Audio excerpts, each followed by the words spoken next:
As part of the post-level 80 progression in Guild Wars 2, you will also be able to unlock some new features for your entire account through something called the Mastery system.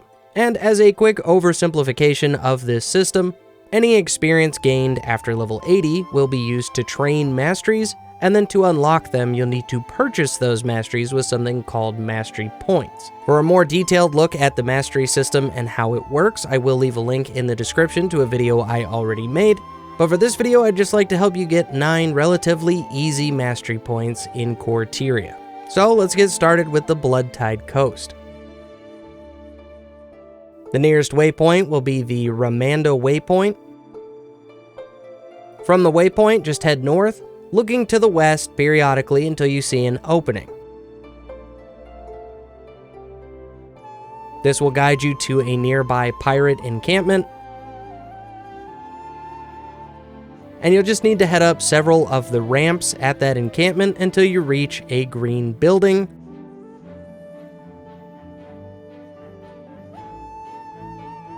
And right on the deck of that green building will be your first mastery point.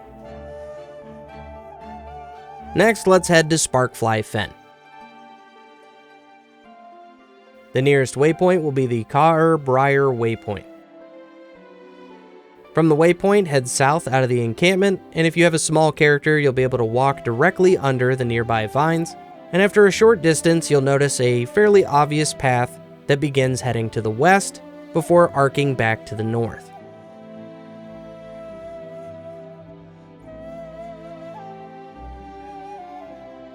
And following this path will guide you directly into a nearby cave where you'll find your next mastery point. Next up, head to Mount Maelstrom. The nearest waypoint is the Magmatic waypoint. From the waypoint, head east, and you can basically just follow the base of Mount Maelstrom. Eventually, you'll come up on a rock bridge that leads to some pouring lava at the base of the mountain. Head up the right-hand side of that lava, and follow it all the way up.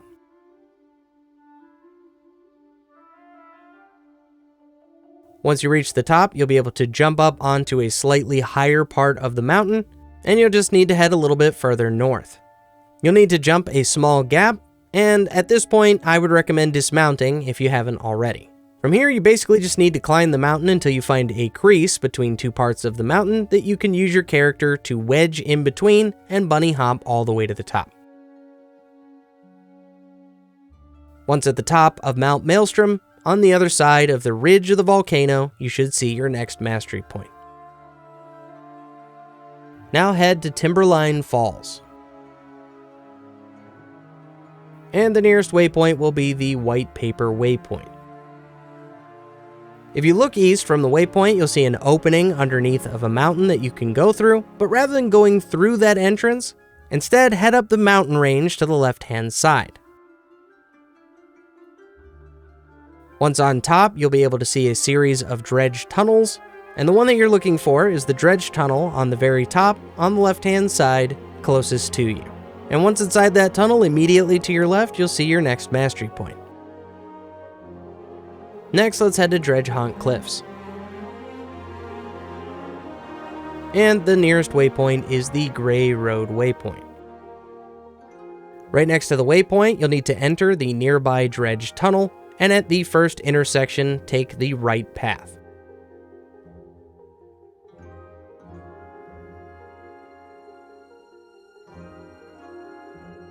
Follow the dredge tunnel back to the next intersection, and this time take the left-hand path.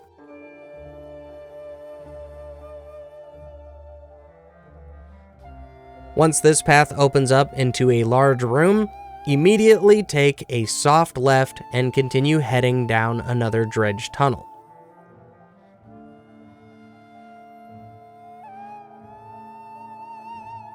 And at the exit of this tunnel, immediately take a right-hand turn onto some wooden scaffolding. From here, just follow the wooden ramps all the way up until eventually you can't go any higher.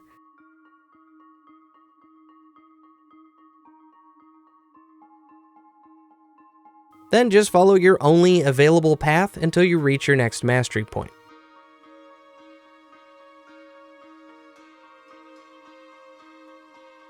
After that, head to the Iron Marches. The nearest waypoint is the Bloodfin Lake waypoint. From the waypoint, head north into the nearby body of water. At the other side of the lake, near a cliff, immediately dive into the water where you'll see an underwater tunnel. Follow this tunnel until it opens up, and then resurface on the other side. Take the stairs out of the water, and then immediately follow the crypt to the north as far back as you can, where you'll see your next mastery point.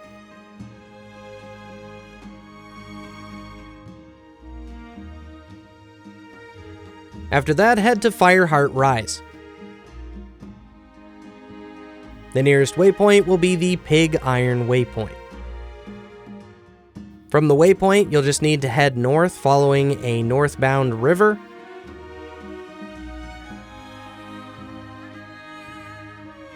And after a relatively short trip, on your left-hand side, you'll see a circle of lava dumping out into the water, and it's just in the center of the landmass surrounded by lava that you'll find your next mastery point. Here, I got off on land and followed a bridge, but there are a variety of ways that you can get this one. It's not very complicated. Now head to Harathi Hinterlands.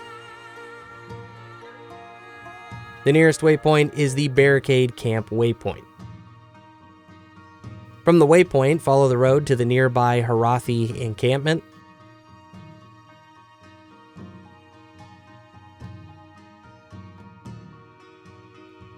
Heading north out of the encampment, you'll see two intersections with the road you're currently walking.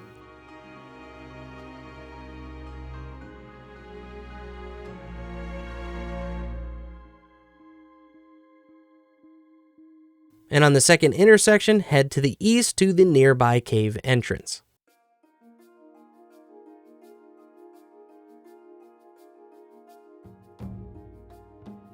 Once inside, you'll see another cave entrance to the left. Take that entrance.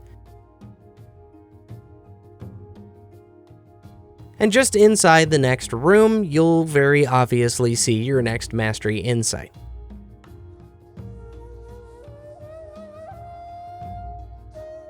Now, up until this point, the mastery points we've gone for have been fairly easy to obtain. However, the very last one on this list involves you to head to a place called Malchor's Leap and do about half of a jumping puzzle. So if you don't really like that content, or you just don't need the mastery point that bad, thanks for watching.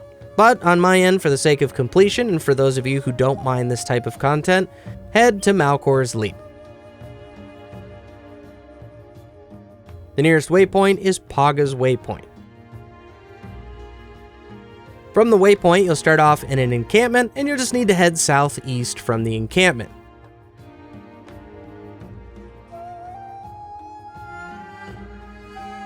Here, you can basically just follow the border of the map, at least until you come up on a gap between two large rocks.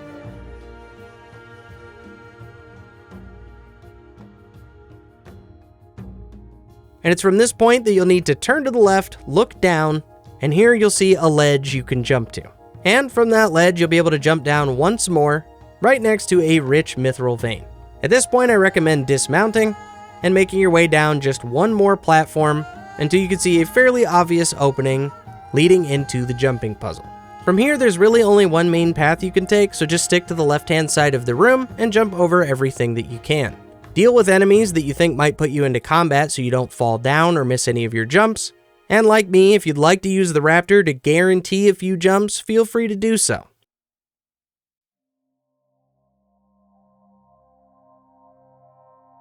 Once you reach the pink rocks, I recommend getting on your raptor, as the next few jumps are much easier to make.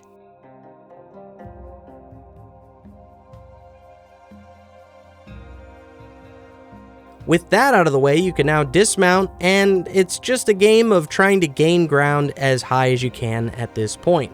There's really not a ton more I can say about it, so just follow along with the video, at least until you reach the next set of pink rocks.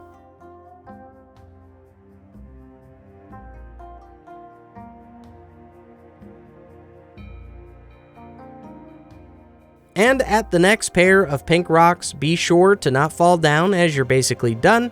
You'll know you're in the right spot when you see the room open up and some treasure chests in front of you, but rather than trying to interact with any of those chests or doing the rest of the jumping puzzle, just jump up the path to the left-hand side of those treasure chests and follow it all the way back to your final mastery insight. To anybody out there who just needed a couple more core Tyria mastery points, I hope you found this video helpful. Thank you for watching this or any other video that I make, and I'll see you in the next one.